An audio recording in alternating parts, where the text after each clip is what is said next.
Well, guys, 2024 is nearly over, and it's been a crazy year, hasn't it? We've seen some good things happen, and some bad things happen. We've seen light, and we've seen dark.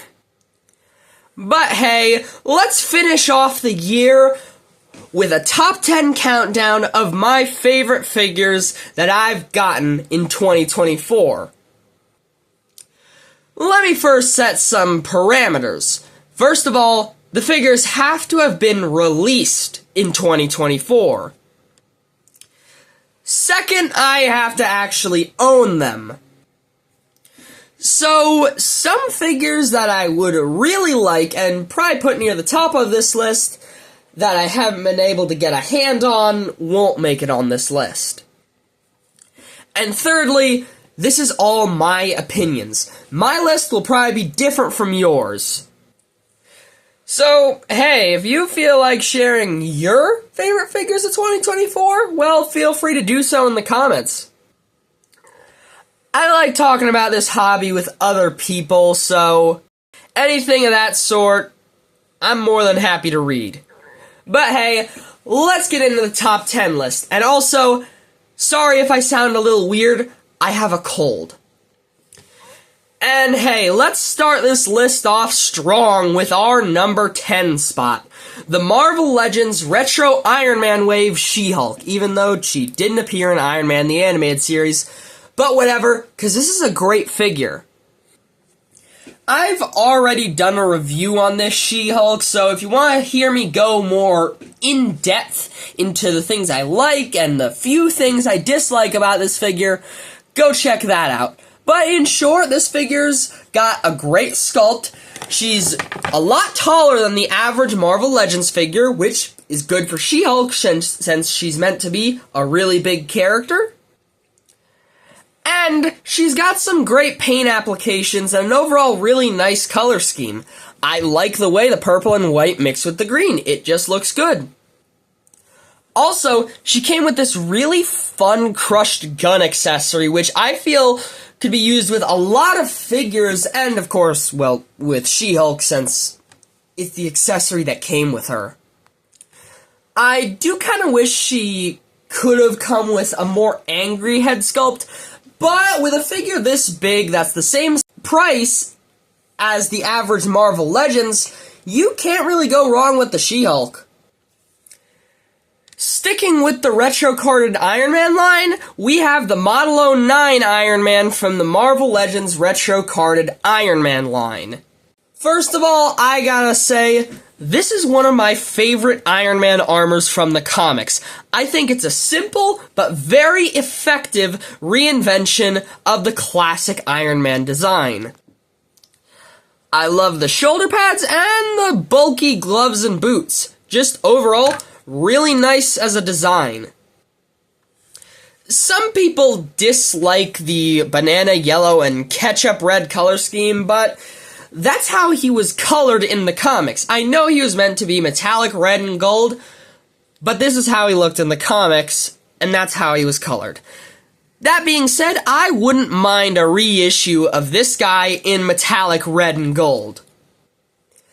Now, there is one problem I have with the colors on this figure. His unibeam is blue instead of yellow, which is probably the biggest inaccuracy to the comics in this figure. And yes, I know, the Marvel Legends AI Iron Man from the Shang-Chi wave had a blue unibeam, but that was accurate to the specific design he was based on when Tony was in a coma in the comics and an AI replica of him was marching around in the classic Iron Man suit. That one did have a glowing blue unibeam. This costume never had that. So yeah, that doesn't exactly bother me as much as some other people, but it is an inaccuracy. And there's also the fact that the elbow bend is pretty limited by those bulky gloves, which, hey, there's kind of no way around that. But still, this guy has some minor flaws and overall isn't really figure of the year material. but I still think he's worthy of the number 9 spot on our list. But at the number 8 spot on our list is Sonic the Hedgehog from the Sonic 3 movie line. No spoilers for the movie, but if you haven't seen it, I really recommend you do because it is fantastic. Similar to the movie, though, this Sonic figure is also fantastic. He's got some of the most articulation I've ever seen on a Sonic the Hedgehog figure, with butterfly joints, the Toy Biz style finger articulation, wrist swivel and hinging, ankle joints, thigh cut, diaphragm joint. This guy is a really dynamic Sonic figure. And honestly, at the $15 price point, I don't see where you could go wrong with this guy. Now, I do have to mention he's one of 2 figures from the Sonic 3 movie on this list, and you may be wondering, if he's so great, why is he so low? Well, I just think he's a bit simple, and that's not a bad thing. A simple design is fine, and Sonic is a very simple design. I like him for that, and this figure does that really well, while also giving him a bunch of texture like in the movies, like, on his quills, on his shoes, it's really accurate to the movie, and also he's got these clear plastic lenses over his eyes to give him a more reflective, realistic eye look. So yeah, really great figure, but not as great as some of the upcoming figures on this list. At the number 7 spot on this list is one of the few figures in my top 10 list that I haven't given a review. The DC Multiverse Classic Darkseid. Now, there's a lot to love about this figure. The color scheme and cape are very similar to the Kenner Superpowers Darkseid. And this Omega Beams head sculpt, that just looks fantastic. And his alternate, less dynamic but more grumpy head sculpt, that's also great. I don't know what to say. It's a great Darkseid head coupled with another great Darkseid head. But there are some pretty big issues with this figure that kinda hold it back. His articulation below the waist is pretty good. His legs kick forward and out, double jointed knees, ankle hinge and pivot and toe articulation, but above that, he's kinda lacking. The torso doesn't really get much forward and back, and the twist is kinda limited, good tilt, but when you raise the arms, they pop out often, and yeah, they pop back in pretty easy, but this happens a lot and it's annoying. Also, he doesn't have bicep swivel, but he does have single jointed swivel elbows, but they don't even cut 90 degrees. And while the wrist hinge and swivel is fine, the one he came packed with, an angry sort of gripping hand like this, when I tried taking it out to swap it with this fist, it ended up breaking and I had to heat up the arm in hot water so that I could remove the hand. Now, this next problem is also a good part of the figure, the wired cape. Just like the Kenner Superpowers one, it's nice and shiny, it's got not only a wire on the 2 sides, but also on the bottom, which is very nice, and the medallion is very nicely sculpted and painted. But the problem is, if you don't want the medallion and the cape, to make a more classic Jack Kirby-looking Darkseid, you're out of luck, because you'd have to actually break the medallion off and then do some repainting over the hole where it was. So, yeah, a couple issues that hold a fantastic figure back. But that doesn't mean I dislike it, obviously. It's at the number 7 spot on my list. So, yeah, a fantastic figure held back by minor gripes. Next up on our list at the number 6 spot is the Marvel Legends Cabal 3-pack Taskmaster. Taskmaster is a personal favorite Marvel villain of mine. He just combines a lot of the greatest things you could put into a character. He's got really cool abilities, he can copy anyone's fighting style. He's got a really great design that takes cues from Captain America, with the boots and the gloves. He's got an awesome cape and hood like Doctor Doom, and he's got a skull for a face, which is one of the coolest things ever. And this figure lives up to how cool the Taskmaster is. First of all, he comes with accessories that let him copy a lot of the Avengers' fighting abilities. He's got the Sword of the Black Knight, he's got a gun so that he can mimic the shooting abilities of Black Widow, he's got a shield like Captain America, and he's got a bow and arrows like Hawkeye. And let's also talk about the body mold he's on. He's on the very recent Vulcan body mold, which I think was a very good choice for Taskmaster. It's pretty bulky and muscular, but it's still super dynamic and lets you get him into a lot of cool poses. One thing that unfortunately limits the cool poses, though, is the cool-looking cape, which is unfortunately a fairly hard plastic, so that kind of limits what you can do with him. But taking one look at that head sculpt, and you can see why he's made it onto my top 10 list. Up at the number 5 spot is another figure from the Sonic 3 movie line, Shadow the Hedgehog. Shadow's always been one of my favorite Sonic characters, not just because, well, he's a cooler, darker version of Sonic. That's definitely a reason why, but I've always loved his character, his development throughout the entire series. In Sonic Adventure 2, he obviously started off as a villain, but eventually became more heroic and also sacrificing himself. In Sonic Heroes, he was brought back, but he didn't really know if he was an android or a clone or the real thing, but still, he kept his development from Sonic Adventure 2. And by his solo game, he eventually learned that he was the real Shadow all along, and he's become a full-on hero, albeit a lot more of a dark one than Sonic. Still, I've always loved Shadow, and I feel like they did him right in the Sonic 3 movie. No spoilers about what goes on in the movie, but he's fantastic. One of the highlights of the movie, and this figure is definitely the highlight of the Sonic 3 toy line. It is spectacular. All the good things I said about Sonic are on this Shadow, but he looks even better. He's all, grumpy like Shadow should be, but he's got a lot more paint detailing, like the red streaks and the golden inhibitor rings and the detailing on his shoes and the glove cuffs. It is a fantastic figure, and if you can find him, I would absolutely recommend picking him up.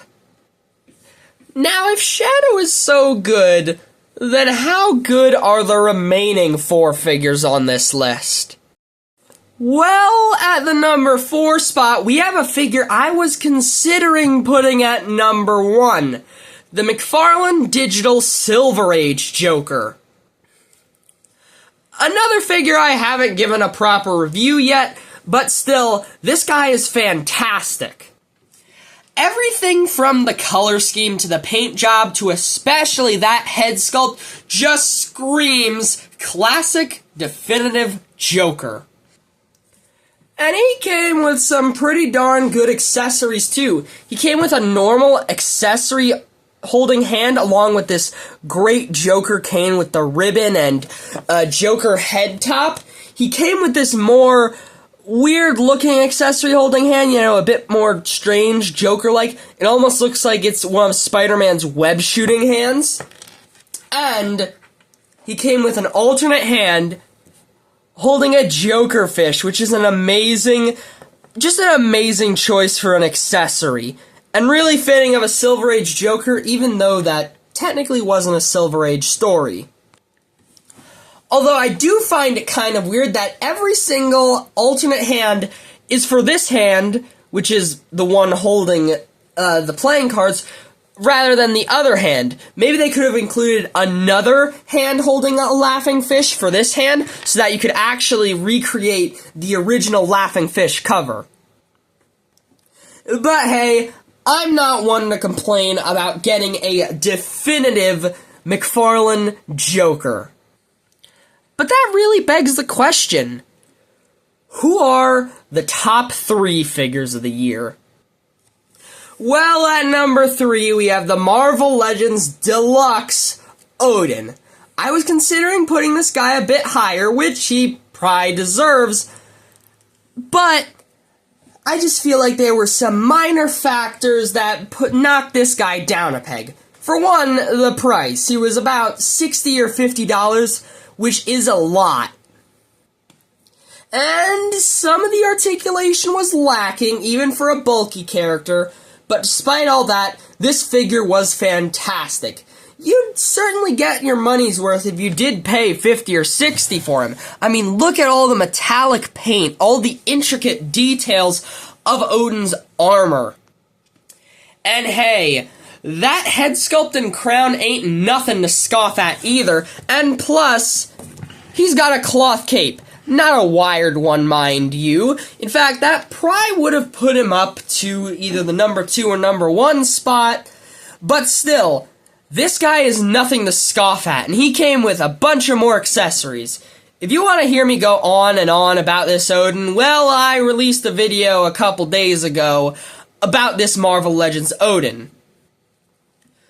So go check that out if you want to hear me ramble on about this guy.